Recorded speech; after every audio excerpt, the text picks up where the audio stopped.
देश भर में नीट एग्जाम को लेकर जबरदस्त बवाल मचा हुआ है। हर जगह धांधली के आरोप लगाए जा रहे हैं। सरकार है कहीं ना कहीं अपने को डिफेंड कर रही है, कह रही है इसमें गड़बड़ी नहीं है, लेकिन मामला कोर्ट में है।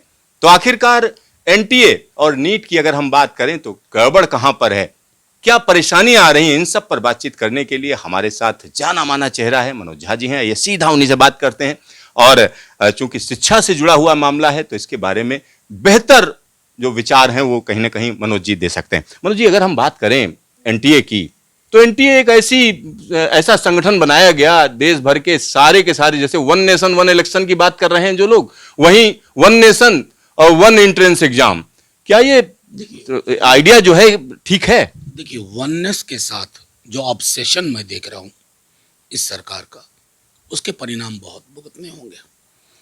मैं माननीय शिक्षा मंत्री जी को सुन रहा था, कल उन्होंने मुलाकात की है कुछ स्टेक होल्डर से लिमिटेड, लेकिन परसों उन्होंने क्लीन चिट दे दी, कहीं कुछ गड़बड़ी नहीं है, सब पारदर्शी है। भाई पारदर्शी है तो बिहार में एफआईआर में क्या आ रहा है, गुजरात में क्या हो रहा है?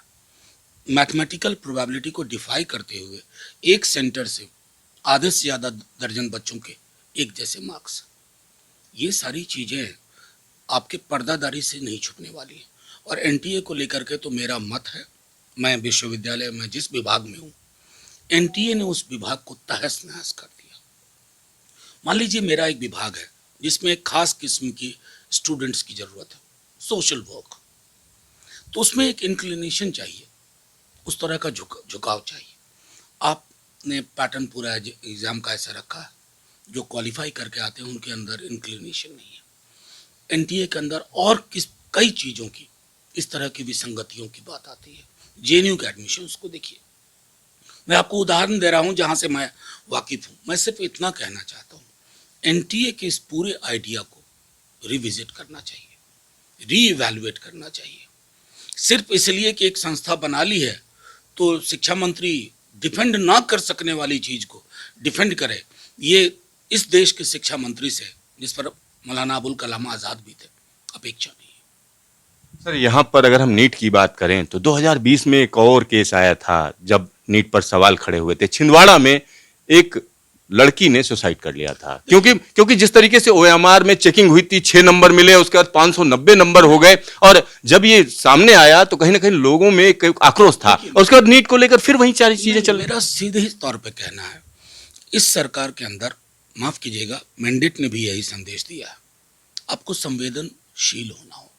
संवेदना आपके अंदर नहीं है। विजडम इंडेक्स अगर इस सरकार का मैं देखूं तो 0 पे है। आपको ओपननेस चाहिए ना साहब। अगर कहीं से कुछ बताया जा रहा है, आप सुझाव को आलोचना मान करके कहते हो कि ये सब ऐसे ही कब बोलते रहते हैं। क्या आपको, मेरे डीएमके के साथी लगातार सदन में, विल्सन साहब को मैं खास तौर पे कहूंगा, आवाज उठाते रहे। क्या ऑब्सेशन है आपका? क्यों नहीं इसमें विविधता को आप देते हो स्पेस? क्यों नहीं स्टेट पे छोड़ते हो ये सारी चीजें? ये कहीं ना कहीं आपका एक फेडरल स्ट्रक्चर के प्रति भी अपमान है। और बच्चों की संवेदना को अगर आप नहीं समझ रहे हैं, आप अभी भी चौड़ा होकर के बोलते हैं कि कोई प्रॉब्लम नहीं है। सबूत कहाँ है? सबूत बच्चों की आंखों में, उनके तहस नहस सपनों में। और हाँ, कागजी सबूत चाहिए तो बिहार में। अगर इसके बावजूद आप ऑल इज वेल कहते हो, तो मुझको लगता है all is not well with you.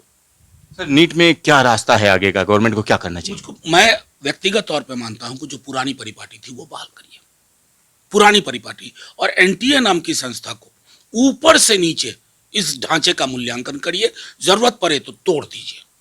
आपका ढेर सारा धन्यवाद। Siddharth, news station, Delhi.